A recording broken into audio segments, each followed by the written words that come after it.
social consciousness, social awareness, justice. You know what I mean? We definitely fight for peace and freedom and liberty and all of that good stuff. So it's way more than even though this is 420 Day. Happy 420 to everybody. We're more than just it's more than a weed band. You know what I mean? It's definitely more about the message more so than just being able to move your feet. You know what I mean? So for us, it's more than just music. It's a message to everything we do. So definitely just getting the message out to the masses, everybody.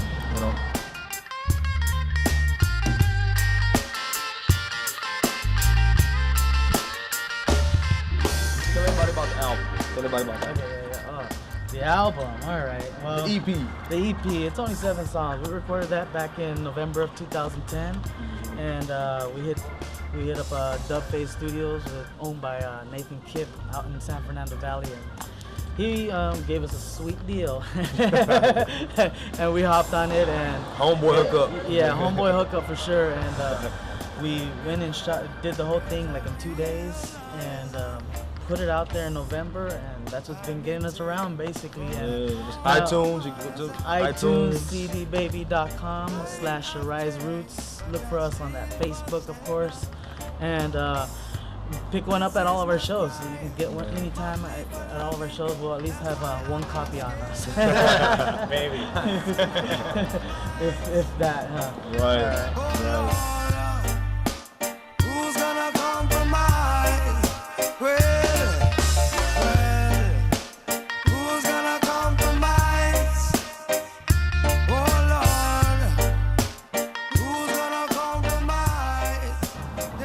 For me, it's crazy because my dad, after he moved from Jamaica, he went up north to Oakland or whatnot, but he won some kind of writer's award for something for reggae in LA.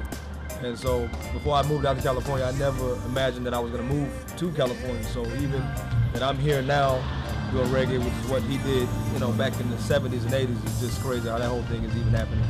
And just being a part of the whole reggae movement that's going on right now, I definitely want to do my part to keep this movement alive and make it bigger and spread it across the world. So, and that's a personal thing of mine. So, definitely.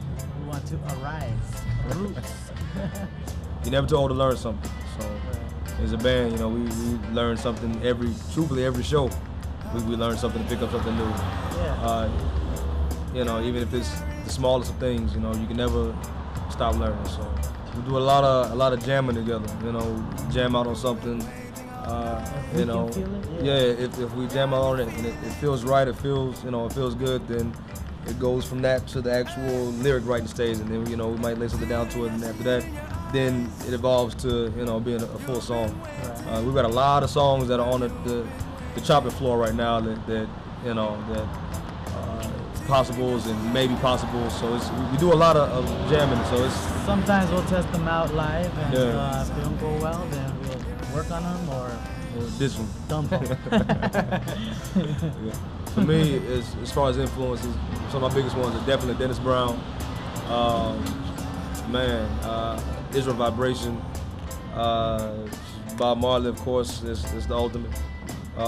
Even newer than that, Sizzler, Capleton, that whole Midnight, that whole, Groundation. There's so many bands out there, so many cats out there that's hot that we, admire. So we kind of get a little bit from everybody and, put our own little spin on it to make Arise Roots. Even going back before reggae, like going back into the ska days, I love Scatolites. That's like one of my biggest influences there. By the way, we're about to open up for the Scatolites. Oh, yeah. Yeah, we're opening up for the Scatolites next month, I believe. So, So it's cool to be able to have a chance to link up and do a show with people that we... The grandfathers. Yeah, it's real cool. Definitely, it's cool for us, you know what I mean? So let's hope they like us. We hope.